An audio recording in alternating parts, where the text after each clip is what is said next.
Chair. I call Mahesh Bindra. Mr. Chair, thank you.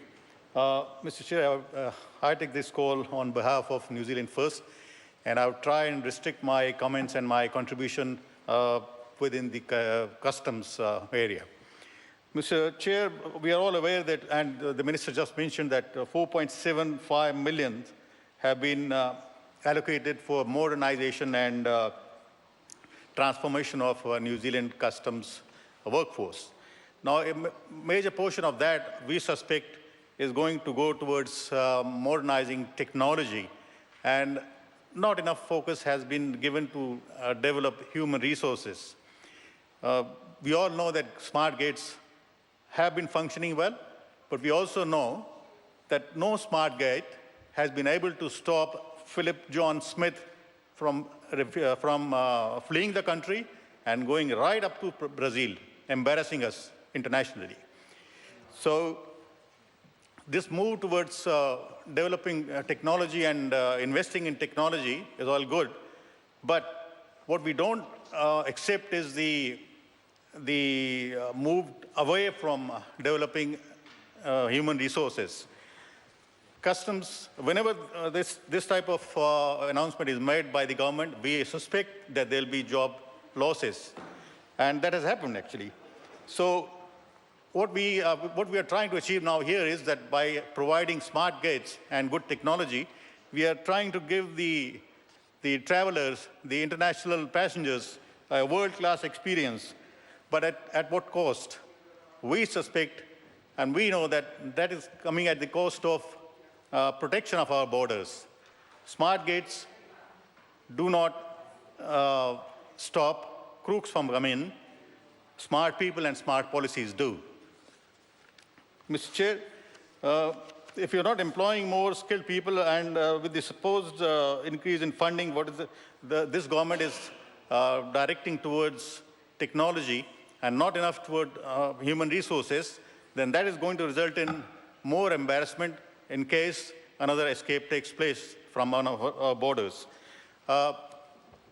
There's a huge issue of drugs coming into the country, and in the last Select Committee hearing, the customs executives told us that only 1% of consignments are actually physically checked. The other 99% are not. So nobody knows what are the contents in those 99% of consignments. They go only on their profiling, only on the little intelligence that they have collected, and they profile the importers, they profile the exporters from other countries, and they depend on that information to check just 1% of consignments, and that is not acceptable. We at the Select Committee, the Law and Order Select Committee, were conducting an inquiry into the firearms issues.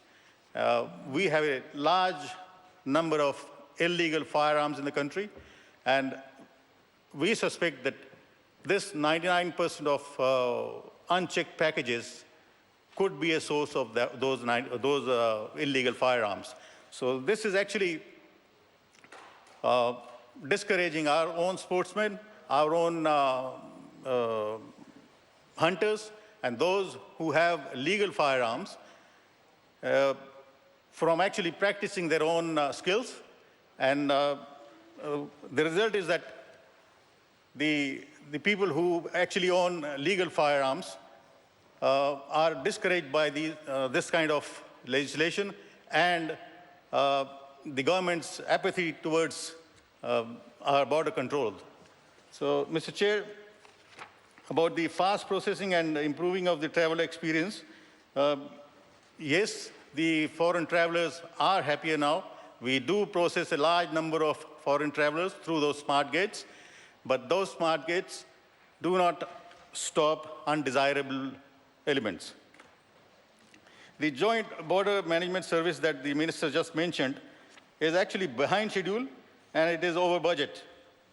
And just because it has the capacity compared with Canada, USA, Australia, and UK, it doesn't mean that we follow their systems entirely. I'm aware that in other countries, at least 50% of cargo is checked at the border physically. Whereas, thank you, Mr. Speaker.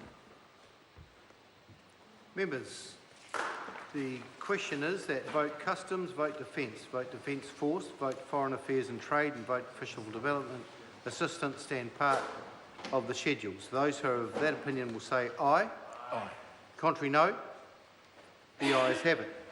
Members, we now